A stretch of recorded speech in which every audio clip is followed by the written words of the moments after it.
Today we're diving back into Toriyama's history of mangas, which is going back to 1979, which is called Tomato and Cutesy Gumshoe. Now this story is definitely a lot different than the last stories I've been talking about. He started realizing how to format an actual story, plus also this is at the moment where he started making the Aurelie stories. So you can tell he was starting to catch on, like how to create, comedy stories, but also at the same time, actual decent stories. Kind of funny to say, but his last other ones that he posted were not that great of stories, but they were sort of kind of a story, if that makes sense. But anyways, let's get into the story and let me sum up what this story is all about so you guys all know what I'm talking about. To start things off, Tomato is not in the first page at all, which literally talks about her being late at the Oopsie-Daisy police station. Today's her first day, of course, and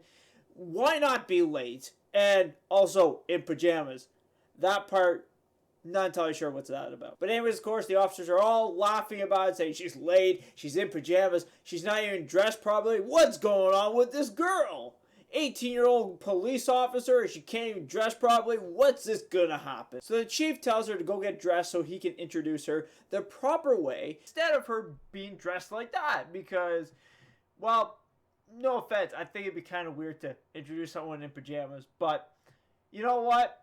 Nowadays, anybody can dress what they want, right? So why not be in pajamas at the police station?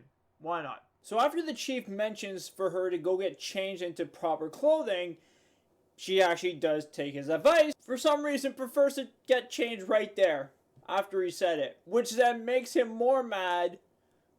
So now she has to go to the change room. After everybody had a great laugh and also angry because of that, she finally comes back. She's properly dressed and then introduces herself, of course, which then the chief presents her weapon, her badge, everything. And sure enough, when you think that everything was going to go smooth sailing from here on out, it doesn't. She literally takes the gun and shoots the ashtray, which knocks the chief out. Which, I'm not going to lie, that's actually a pretty good shot if you could shoot an ashtray and knock a guy out with. I'm just saying, that's actually pretty decent, skill. I have to give them credit for that. But after that moment, the chief is back up in his seat in his office, and the phone goes off and says there was a murder and that, and we need people to, go to this right away. So instead of sending the police officer that was slumped, he has to take care of her, touring around the city just to give her a brief introduction of what the place is like. Which, I'm not gonna lie, I don't think that was a great idea in the first place, because what happens is she shoots a window of a car just because he was speeding, and he didn't even know what was going on. But for some reason, she was giving him a speeding ticket, which I think they let him go because afterwards Slump was saying, we don't do that, that's another department that takes care of that. So I'm assuming he didn't get a ticket. He probably just got away. But also at the same time, now that he has a broken window, so I guess that technically is like his ticket, because windows cost a lot. So I guess technically that's one way of telling him he's speeding. But after that incident, this is where they just relax, take it easy, and sure enough, they meet up with a wanted guy who was a bank robber. Now, this is where I find things start getting a little more interesting in the story, but also at the same time a little more goofier, because all of this is that he's trying to report this to the lieutenant and say, like, look, we found the guy, he's right there. And even though he told Tomato to keep an eye on him, she literally just took off and, like, was holding his jacket the whole time. But at least she handcuffed him. Except, wasn't the hands, it was his feet. So, I guess that's one way of getting caught.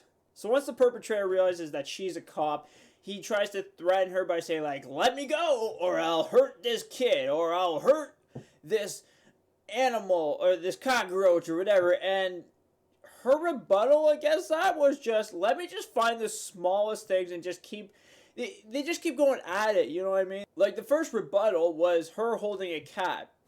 Then that's when it switched to a cockroach and a baby, and then sure enough, it went to not the cat anymore, but to an ant. Which then he tried finding more ants to prove her point that he can find more than her, which I didn't understand. But anyways, he gets captured and she gets this huge reward of applause from the police station. And literally, they're like saying like she's like the best cop they ever had, which I didn't really see how she was really the best cop. I think it was just a coincidence that she ended up talking to a perpetrator who was also not as smart as her. I think that's what happened there. But anyways, that is pretty much the end of the story, and it's an interesting story. I have to give this a 7 out of 10. It starts out great. You know, there's an introduction to the story. Then, of course, we got put in the goofiness between the whole thing. And then, of course, there's an ending to it, which is her going from people thinking that she ain't going to be that great to an amazing cop. So there is a path of what the story is supposed to be. So I can tell he definitely knew how to write a story better now. And at the same time, still kept his comedy. I can say that for a fact. He definitely kept the comedy there. So... but yes, anyways, let me know down in the comment section below what your thoughts about this manga that Akira Toriyama created in 1979. And are you fond of the story? Are you not fond of the story? Do you think that it could have been a bit better? I just want to hear your opinions about this personally because it's an interesting concept, you know. It's something that one of the famous manga artists is that, you know, created Dragon Ball and stuff. But also, we're seeing where he went from. And also, too, you can even think that maybe part of the story, or maybe even from Aurelie, where you could have got this idea from, where it could be taking part of her quirkiness of not smart, but also knows how to get stuff done. Because technically, if you look at it, she's almost similar to Goku with the whole changing routine. Like, there's this vibe I could tell, like, when you say something, Kid Goku would do that. And I think that's where he kind of got that element of, like, of a joke, I guess you could say, from this story, or also could have been from Aurelie that, like I said, made this story inspirational. So you never know. It could have been passed on from there, for all I know. So, but anyways, let me know down in the comment section below, and I'll see you all in the next manga. Yes, I can't wait to see what the next one is. I did see a little bit of it, or I should say, I technically read a little bit. I should say that. But it is an interesting story, way more interesting and less goofiness, I would like to point that out. This was still goofy, but it had a bit more of a depth to the story, so you gotta give him more credit now than the beginning of his mangas. So that's all I have to say. But other than that, hopefully you guys are watching. Hit like for more. Subscribe if you're new, of course, and I'll see you, of course, in the next videos. Peace out, everybody. Have a great day.